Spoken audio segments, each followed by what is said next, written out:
अरे आसवा कौटी अच अरे जानिच हम से पात्रपड़ा मो जो सांग नुहे शंभुदत्त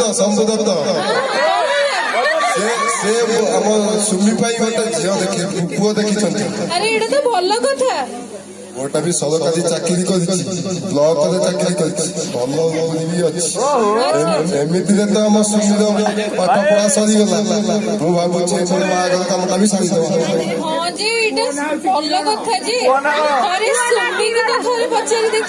सुमी की कौन पचार आम बापा बो दादा पाठ पढ़ाइले दादा बाहर आम कर सुमी के पचारा भाई कथा कौन अच्छी सुमी की पचार ठीक अच्छी किसी कथा हमार नहीं से शंभु कही से टका को धरिकी बापा को धरिकी आसब ठीक अच्छे सुमी की विषय जनईदेव समय ठीक अच्छी जल्दी जॉब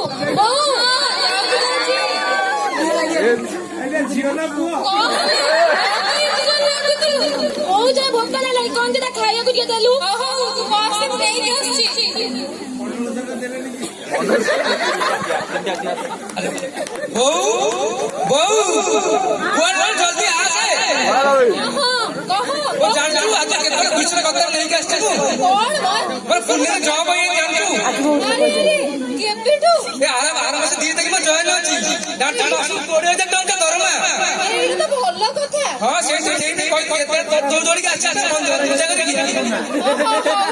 ठीक अच्छी गोटे खुशी खबर जानिचु मोर भी ना जॉब हो जाइछि हैदराबाद मु ना 2 तारिख जॉइन करूची हां की हां बा जानिलु की ना तू गोटे कोन चाकरी करियो काहे की भाई तो मोरे पुण्य जीवन नाही मु कोन पे जीबी ना तू जाई तू बाबा मना करछु तू बाबा तो କଥା ही जाना बापा निहाती राजी बेटे बोले चाकरी बापा केबे भी मना कर ना मो भाई तो बापा प्रस्ताव रखी दे तोर बाहागर ठीक ही गलाय तू गोटे झिया बेले कहे कि तो जॉब करे कथा कहू ना हैदराबाद जॉब करी तू बे जाउछ ना नहीं मु कोन पे जीबी रुको झगड़ा लागबनी एमिति कोन झगड़ा लागबनी ना तू बापा को कहि बोला सिए तो भेजी बसिए को सब तो झगड़ा करछि हां तो कैसे बापा का जो कथा अरे वो जल्दी कछ ओडी अच्छा हां एते जो पाटा काई को जो अच्छी बा एठी कोन ला कहू ना सुनो हां कोन ला गोटे खुशी खबर जानि छ कि नहीं कौन एमती खुशी खबर तो बाहागर होगा 25 वर्ष किसी खुशी खबर दे पार्लनि आज एमती कौन खुशी खबर दब अरे सुनो कौन अरे राजू तो चाकरी होगा ये तो बहुत बड़ खुशी खबर मुझे जाऊँगी गाँव मिठा नहीं आसे बजारू साही पड़िशा समस्त की बांटा ये खुशी खबर टा समस्त की जनइबा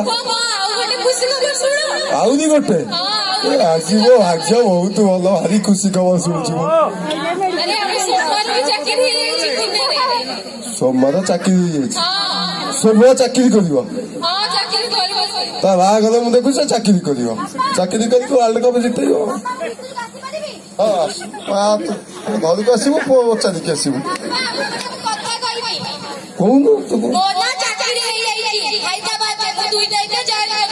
तो बो को कही तो कहनी किलो ते कही तो बाहागर मु ठीक अच्छी तू बाबू चाकरी फाके शुणु आम घर हूँ ब्राह्मण परिवार आमर हूँ आम समस्ते होती रीति नीति सबको मानिकी चलती आमर प्रतिपत्ति अच्छी आम बापा अजांकर ना अच्छी आम घर झील जा चाकरी कर लोक केमिति ग्रहण करेंगे तू चाकरी फाकरी करूनी तोर बाहागर मु ठीक कर तू बाहा हबू अरे भाई हूँ पुओ पिला सी तार असुविधा किसी ना झील तू हूँ झील घी तू ते बाहागर सारीदे मो मुंड गोटे चिंता जीव तो बाहागर मु ठीक कर तू माँ अबुझा हो ना बाहा जा शुणु ते कहूँ काली 10टा बेले मो से जो सांग शंभु से गोटे प्रस्ताव देछि से आज फोन करथिला सी आसीपर ना हरिपुर गाँव से टोका घर से बाप पुओ काली आसुचंती तू 10टा बेले कुआड़े जीवु ना एठी रहबू तो बाहागर ଦେଖା ସେ ଦେଖିକି ଗଲା ପରେ କଣ ହବ ଭଲ ପ୍ରସ୍ତାବଟା ଅଛି ବାହାଘର କରିଦେବି। ନା ବାପା ତୁମେ ମୋ କଥା ଶୁଣ ମୁଁ ବାହା ହେବିନି ମୁଁ ଚାକିରି କରି ତୋର ବାହାଘର ମୁଁ ଠିକ କରିଛି ତୁ ବାହା ହେଇଯା ତୁ ଅବୁଝା ହ ନା ମା। ମୁଁ ତ ବାହା ହେବିନି ଆଉ। ଅଧିକ କଥା କହୁଛୁ ତୁ ସବୁବେଳେ ଗୋଟେ ମୁହଁ ଉପରେ ଜବାବ ଦଉଛୁ ତୁ ଏତେ ସାହସ ତୋର ହେଲା ଆରେ ଏତେ ବଡ଼ ଝିଅଟାକୁ ବାଡ଼ଉଛ କଣ? ଅଧିକ ତମେ କଥା କହୁଛ ତମେ ତା ମୁହଁଟାକୁ ବଢେଇଛ ଆଜି ସେ ମୋ ମୁହଁରେ ଜବାବ ଦଉଛି କାଲି 10ଟା ବେଳକୁ ତାକୁ କହିବ ସେ ରେଡି ହେଇକି ଥିବ ସେ ସବୁ ପଠେଇଛି ସେ ମୋର ଅତି ପୁରୁଣା ସାଙ୍ଗ ମୁଁ ତାକୁ କଥା ଦେଇଛି ସେ ବାପ ପୁଅ ଆସୁଛନ୍ତି ସେ ଦେଖିକି ଯିବେ ମୋର ବାହାଘର ଫାଇନାଲ କରିବାର ଅଛି।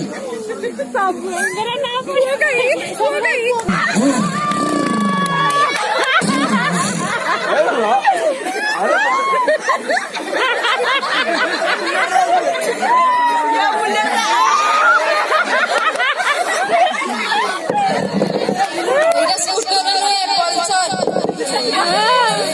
ବାପାରେ କି ଗାଡି ତୁ ଚଲଉଛୁ?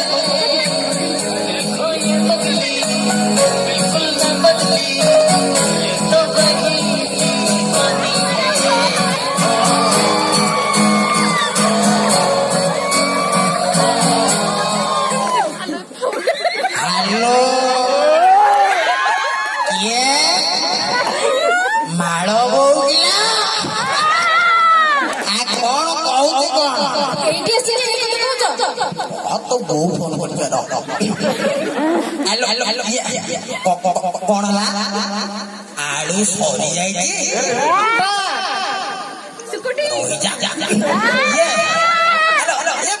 ସପ୍ତାହ ତଳେ କେଜି ଆଳୁ ତତେ କିଣିକି ଦେଇଥିଲି ଦିନକୁ 2ଟା ଲେଖା ରୋଷେଇ କରିବ ନା ଖାଲି ଗୋଟେ କେଜି ଆଳୁ ପରିବାର କଥା ଆମ ରୁଟିନ ଅନୁସାରେ ଯାହା ଖାଇବା ତିଆରି ହଉଛି ମୁଁ ସେ ଅନୁସାରେ କରିକି ଦଉଛି ନା ତ ବୋଉ ତ ସେ ମନ ଇଚ୍ଛା ତା ସେ କରିକି ବଡ ଖାଉ ଶୁଣୁ ଆଜି ରାତିରେ ଆମର ରୋଷେଇ ହବ କଣ ପାଇଁ ମାନେ ଆସିଛି ବଡ ଝିଅ ଆଲୋ ସେଠି ଯାହା ଗରମ ଗରମ ଆଳୁ ଚପ ସିଙ୍ଗଡା ପଲଉ ମାଛ ମାଂସ ଯାହା କରିଥିବେ ତୋ ପାଇଁ ଗଣ୍ଠଲି ବାନ୍ଧିକି ନେଇଯାଇ ନା ଇଏ ଶୁଣୁ ବାପା ପୁଅ ଆମେ ପେଟ ବାଟେଇକି ଖାଇକି ଯିବୁ ଆଉ ତୋ ପାଇଁ ଗଣ୍ଠଲି ବାନ୍ଧିକି ନବ। ହଉ ରହୁଛି ବାଏ। ଆରେ ଆମେ ଠିକ ଠାକ ଜାଗାରେ ଆସିକି ପହଞ୍ଚିଲେ ଏ ଘରଟା କୋଉଠି? ଓ ସେଇ ରେଡ କଲର କାଲିଆ ତୁ କେମିତି ଜାଣିଲୁ? ଓହୋ ନେଟ ଯୋଉ ଭାବି ମୋ ପୁଅ ଆଗରୁ କାଳେ ପକଉଥିଲା ପଇସା ଆଣିଲେ ଦେଖାଯାଉଛି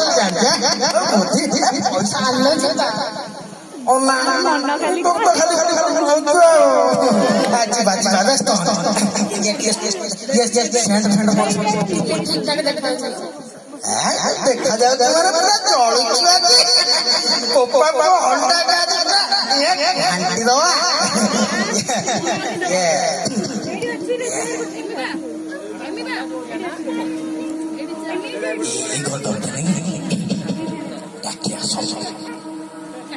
ସମୁଦି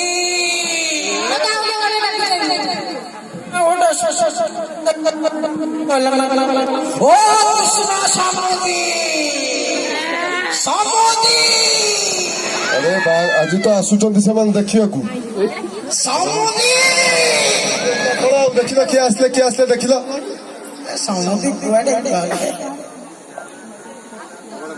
ये समुद्री नमस्कार नमस्कार अरे समुद्री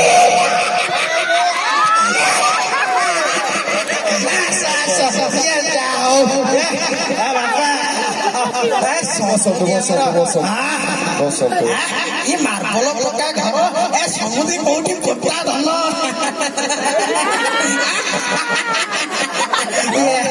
आइबो सही सरकारी चाकरी जा आइए कथारे नाही सरकारी चाकरी जार उपरी प्रबलतार भल मारुथिबो सही ओळिया से सब कथा काहेकि व्यस्त काई हो यो आसी ସଜବାଜ ହଉ ସମୁଦି କଣ ଆଉ ତାହେଲେ ଡେରି କାଇଁ କରିବା ଆମର ଝିଅକୁ ଡାକନ୍ତୁ। ହଁ ମୁଁ ବୁଝିଲି ଯାଉ ଯାଉ ସୁମିକି ଡାକ ଡାକ ଚାଲିରେ ତୋରା ପଦ୍ମଫୁଟେ ହସରେ ମହୁ ଆଖି ଦୁଇଟି ନୀଳ ସାଗର କଥା ତ କହିଲି କୁହୁ ତୁ କହିଦେ ମତେ ଥରେ ଖାଲି I love you ସମୁଦି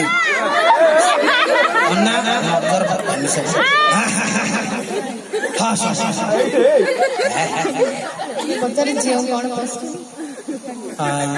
ଆମେ ଝିଅଙ୍କୁ ତ କିଛି ପଚାରିପାରିବା। ହଁ ସମୁଦି ଇଏ ଆଉ କେତେ ଦିନ ପରେ ଆପଣଙ୍କ ଘରର ବୋହୂ ହବ ଆପଣ ପଚାରିକି ସବୁ ବୁଝି ନିଅନ୍ତୁ ଭଲ ମନ୍ଦ ସବୁ ବୁଝି ନିଅନ୍ତୁ। ଆଚ୍ଛା ମା ତତେ କଣ କଣ ସବୁ ଭଲ ଲାଗେ କହିଲୁ? ମତେ ସବୁ ଭଲ ଲାଗେ କଣ ପଚାରୁନାହାନ୍ତି? ମୁଣ୍ଡ ଟିକେ ଆଳ ବାଜିଲାଣି। ଆଚ୍ଛା ଆଚ୍ଛା ଆଚ୍ଛା ଭଲ ଭଲ କଣ ମତେ ଦିଶୁନି ଖାଲି ତତେ ଦିଶୁଛି ବାହାତ ହବୁ ଏତେ ଅଧର୍ଷା କେମିତି? ଆଚ୍ଛା କୋଉ କ୍ଲାସ ପଢିଥିଲୁ? ପଢିଛି ଆପଣଙ୍କର କୋଉ କ୍ଲାସ ଦରକାର କହୁନାହାନ୍ତି? କନ୍ୟା କଣ ପାଠ ପଢା କଣ କୋଉଠି ବଜାରରେ ମିଳୁଛି? ଆପଣ ଯଦି କହିବେ ମିଳେଇ ଦେବି। ହଉ ଠିକ ଅଛି। ସମୁଦି ଝିଅ ଏଥର ଭିତରକୁ ନେଇଯା। ସମୁଦି ଝିଅଟି ମୋର ଗୋଟିଏ ଚାଉଳରେ ଗଢ଼ା ଆଉ ତାଙ୍କ ସଂସ୍କାରରେ ମୁଁ ପୁରା ସଂସ୍କାର ଓଡିଆ ନୀତି ସଂସ୍କାର ପରମ୍ପରା ସବୁ ଶିଖିଛି ମୁଁ ନିଜେ ମୋ ସାମ୍ନାରେ ସେ କଥାବାର୍ତ୍ତା କରେ ମୁଁ ଯାହା କୁହେ ସେ ସବୁ କଥା ମୋର ମାନେ। ବାପା କହୁନ ଜଲ୍ଦି ଟିକେ ବାହାଘର ଫାଇନାଲ କରିବେ। ସେ ଡେଟ୍ ସେ ଆମେ ଯାଇକି ଖଡି ପକେଇବା ସୁଜା ବୁଝା ସବୁ କରିବା ତାପରେ ଜାତକ ମିଳିବା ଇଏ କେତେ କାମ ଅଛି ଖାଲି ବାହା ହେଇଯିବୁ କଣ କୋଉଠି ପଡୁଛି କରିବା ସମୟ ଦେଖିକି କରିବା। ଇଏ ସମୁଦି ଝିଅ ତ ଆମର ପୁରା ପସନ୍ଦ କିଛି ଅସୁବିଧା ନାହିଁ ନା କଣ କହୁଛୁ? ମୋ ପୁଅ ପସନ୍ଦ ହବନି ଝିଅ ମୋର ପସନ୍ଦ ହବନି। ନା ଆପଣଙ୍କ ଝିଅ ତ ଗୋଟିଏ ଚାଉଳରେ ଗଢା ସୁକୁମାରୀ କନ୍ୟା ଆଉ କଣ ଏଥିରେ ଆଉ କଣ କହିବାର ଅଛି? ଏଥିରେ କିଛି ଦ୍ୱିମତ ନାହିଁ ଆମର ତ ବାହାଘର କରିବା ଆଉ କିଛି ରହିଲା କି ସମୁଦି କହିଲା ବୋଲେ ପୁଅର ତ ଆମର କିଛି ଅସୁବିଧା ହେଇନି ତ ସବୁ କଣ କହିଲେ? ଆପଣଙ୍କର କିଛି ଅସୁବିଧା ହେଇନି ତ ସବୁ ଠିକ ଠାକ ତ? ନାଇଁ ଠିକ ଠାକ ଅଛି ଆଉ ସବୁ ମୋ ପୁଅ ତ ପସନ୍ଦ କରିଛି ମାନେ ବାହାଘର ଫାଇନାଲ କିଛି କଥା। ପୁଅ ମୋର କହିଲା ଭଳିଆ ସୁନା ଭଳିଆ ପୁଅ ମୋର ସରକାରୀ ଚାକିରି କରିଛି ମାସକୁ 35,000 ଟଙ୍କା ଦରମା ପାଉଛି।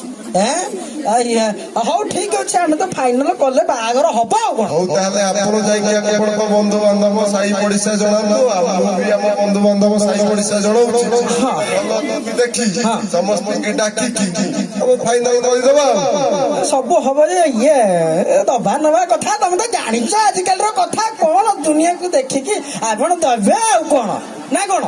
ନାଇଁ କଥାରେ ଇଏ ଗୋଟେ କଣ କହିଲେ ଇଏ କଥାରେ ଗୋଟେ ନାଇଁ ଇଏ ମୋର ପୁଅ ମୋର ଯାଉଥିବ ସାଇକେଲ ଚଢି ବୋହୂଟାକୁ ଘରେ କଣ ଏକୁଟିଆ ଛାଡି କିଛି ନହେଲେ ଦବ ଗୋଟେ 4 ଚକିଆ ଗାଡି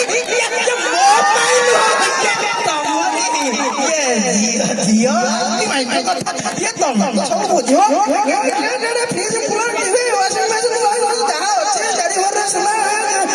ଯାହା ଯେମିତି ଅଛି ଦବ କଣ ଏଥିରେ ସମୁଦି ଖୋଲା ପାଟି ଲୋକ ତମେ ଖୋଲା ବୁଝ ଲୋକ କିଏ ତମେ କଣ ମନା କରିବ? ମୁଁ ଜାଣିଛି ଆମେ ସବୁ ଦବ। ସମୁଦି ତାହେଲେ ଆଉ ପରେ ଆପଣ ଯାଇକି ବୁଝିକି ଜଣେଇବେ କଣ କେମିତି ଆଗକୁ ଦବା କଥାଟା ବଢେଇବା ଆଗକୁ ଆଉ ବେଶୀ ଆମର କୋଳ ମର୍ଦ୍ଦନ ବାକି ରହିଲା ସମୁଦି ବାପାରେ ଗାଡି ଚଲା ଗାଡି ଆଣିଥିଲେ ଗାଡି ଷ୍ଟାର୍ଟ করে আস্তে নেবো হ্যাঁ সুবিধা নেবো আপনার বুড়া লোক স্টার্ট করে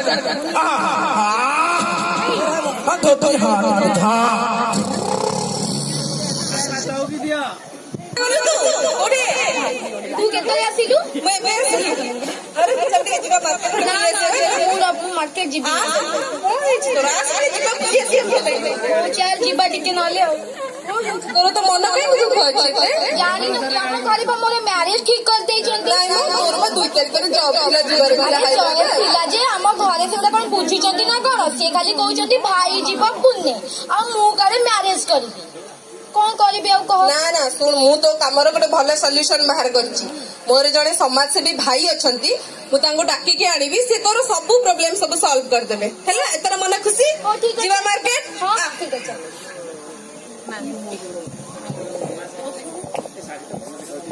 ଆଉ ସେମାନେ ତ ଆସିଥିଲେ, ହଁ ହଁ ସେମାନେ ତ ଦେଖିକି ଗଲେ। ସେ ତ ଫୋନ କରିଥିଲେ ଆଜି, କଣ କହିଲେ? କହିଲେ ଫାଇନାଲ ଆଉ। ଏଇଟା ତ ଭଲ କଥା। ତାହେଲେ ଯଦି ଫାଇନାଲ କରିଦେଲେ ତାହେଲେ ଖୁବ ଶୀଘ୍ର ମୁଁ ଡାକିଛି ଆମର ଯେ ଅଛନ୍ତି ମୋ ମଉସା। ହଁ ହଁ ନହେଲେ ଡାକି ଦିଅ। ଆଉ ଫାଇନାଲ ତ ହେଇଯାଇଛି ଆଉ ବାହାଘର କରିଦବ ଆଉ। ଶଶୀ ମଉସାଙ୍କୁ ମ ତାଙ୍କୁ ଡାକିଛି ମୁଁ, ସେ ଆସୁଛନ୍ତି କାଲି। ହଉ ହଉ ଠିକ ଅଛି। ସେଟା ତାହେଲେ ଫାଇନାଲ ପୁରା ଭଲ ଘର ଜାଣିଛ ନା, ହରିପୁର ଗାଁ ସେଇଭଳିଆ ଗାଁ ନାହିଁ।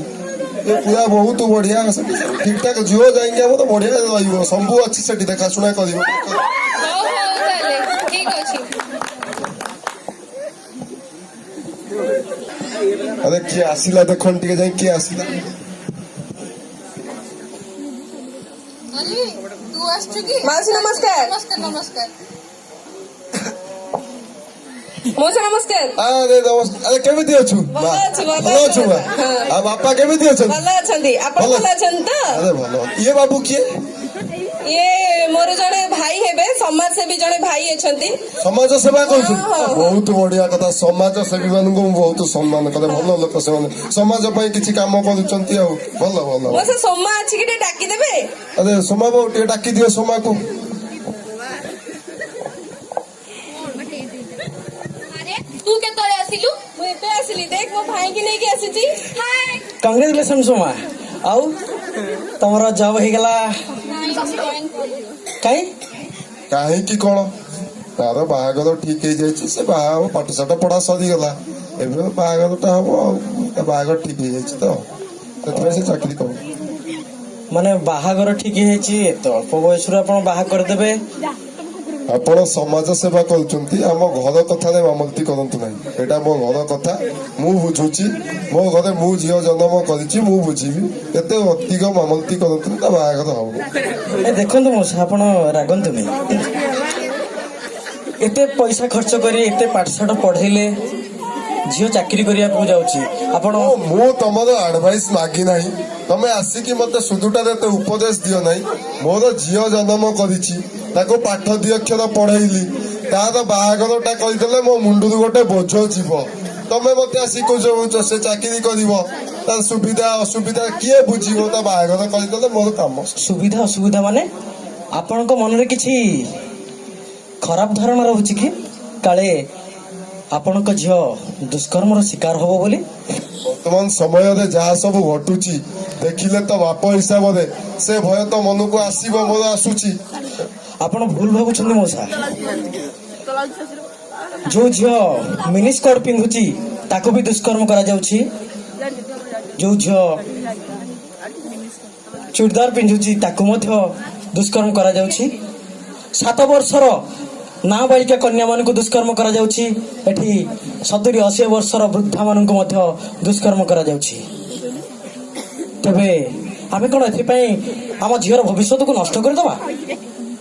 ମଉସା, ଆପଣ ଥରେ ଚିନ୍ତା କଲେ, ଯଦି ଏଇଭଳି ମାନସିକତା ରଖିଥାନ୍ତେ ତାହେଲେ ଆଜିର ଦିନରେ ଇନ୍ଦିରା ଗାନ୍ଧୀ, ସରୋଜିନୀ ନାଇଡୁ, ଝାନ୍ସୀ ରାଣୀ ଲକ୍ଷ୍ମୀବାଇ ଏବଂ ସର୍ବୋପରି ଆମ ଓଡ଼ିଶାରେ ମୁନି ଡିଗା ଭଳି ଝିଅ ଆଜି ଲୋକ ପାଇଲଟ ହେଇଛି।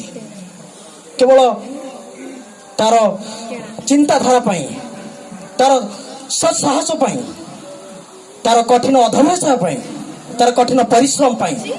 ସେଇ ପରିଶ୍ରମ ପାଇଁ ସେମାନେ ଆଜି ସାରା ବିଶ୍ୱରେ ପରିଚିତ ହୋଇଛନ୍ତି, ସାରା ଭାରତ ବର୍ଷରେ ପରିଚିତ ହୋଇଛନ୍ତି। ତାହେଲେ ଆପଣଙ୍କ ଝିଅ କାହିଁକି ହେଇପାରିବନି? କାହିଁକି ଗୋଟେ 4 କୋଠରୀ ବନ୍ଦ ଭିତରେ ଆପଣ ଝିଅକୁ ଛାଡ଼ିଦେବେ? ଆପଣ କଣ ଆପଣ ଝିଅର ଭବିଷ୍ୟତ ଚାହୁଁନାହାନ୍ତି? ଆପଣ କଣ ଚାହାନ୍ତିନି ଆପଣଙ୍କ ଝିଅ ଦିନେ ସାରା ଭାରତ ବର୍ଷର ନାଁ କରୁ ବୋଲି? ଆପଣ କଣ ଚାହାନ୍ତିନି ଆପଣଙ୍କ ଝିଅ ଆପଣଙ୍କର ନାଁ ରଖୁ ବୋଲି? ଆପଣ କଣ ଚାହାନ୍ତିନି ସମଗ୍ର ଓଡ଼ିଶାରେ ଆପଣଙ୍କ ଝିଅ 1 ନମ୍ବର ଝିଅ ହୋଇ ପରିଣତ ହଉ? କୁହନ୍ତୁ ମଉସା, କୁହନ୍ତୁ କୁହନ୍ତୁ ମଉସା, କୁହନ୍ତୁ। ପ୍ରକୃତରେ ସତ କଥା କହିଲ। ବୟସରେ ଛୋଟ ହେଲେ କଣ ହବ, ଆଜି ତମେ ମୋର ଆଖି ଖୋଲିଦେଲ।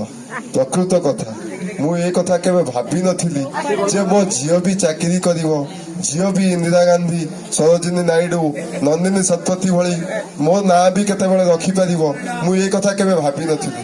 ପ୍ରକୃତ କଥା, ବୟସରେ ଛୋଟ ହେଲେ ବି ମତେ ଆଜି ଗୋଟେ ଭଲ ଉପଦେଶ ଦେଲ ବାବା। ସତ କଥା, ତମେ ସତରେ ମୋର ଆଖି ଖୋଲିଦେଲ। ସୋମା, ତୁ ଚାକିରି କରିବୁ, ହାଇଦ୍ରାବାଦ ଯିବୁ, ତୋ ବାହାଘର ତୁ ଯେବେ କହିବୁ କରିବି। ତୁ ଏବେ ବାହାଘର କଥା ମୁଁ କିଛି କହୁନାହିଁ। ଯେବେ ତୁ ବାହା ହେବାକୁ ଚାହିଁବୁ ବାହାବୁ। ତୁ ଏବେ ହାଇଦ୍ରାବାଦ ଯିବୁ, ଚାକିରି କରିବୁ। थैंक यू भाई आज आपण मो बापा मांकर आखि खोली देइचंती। थैंक यू जुली, तू आज नथिले मोर भविष्य आज कौन हेतांता मु निजे भी जानिनी। आज मु समस्त को अनुरोध करची सबु बापा मां को समस्त तांका पिला मानन को पाठ पढ़ाय सुयोग दियंतु, चाकरी करिया पई बाहर को छाडंतु। सबु बेले जदी हमें भय रखिबा ताहले हमें किछि भी करि परिबानी। आम पई आम एजुकेशन ता निहाती दरकार। पे सबु माने मु समस्त को रिक्वेस्ट करची माने आपण आपण झियो मानन को पुओ मानन को अपेक्षा अधिका सुयोग दियंतु, कारण सेमानक पाखरे सुयोगरा प्रतिभा ही अछि।